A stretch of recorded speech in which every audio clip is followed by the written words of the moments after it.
মানুষকে যত্ন নিলে মানুষের মধ্যে যারা কি পটেনশিয়াল রেখেছে। আমি জাপানের দুইটা উদাহরণ দেই। জাপানের 2022 সালে জাপানের সাথে জার্মানির খেলা, ফিফা ওয়ার্ল্ড কাপ 2022, এক পক্ষে জাপান, আরেক পক্ষে কোন দেশ?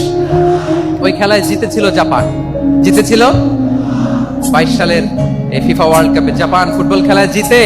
As a part of their celebration তারা খেলার পরে পুরো স্টেডিয়ামটারে ক্লিন করে, the fan base of Japan, lakh lakh মানুষ খেলা দেখতে যায়, তো এত ডাস্টবিনও তো নাই, তো যারা ডাস্টবিনে জায়গা পায় নাই তারা এই যে চকলেটের প্যাকেট, পানির বোতল, চিপসের প্যাকেট তারা এদিকে সেদিকে রেখে দিয়েছে।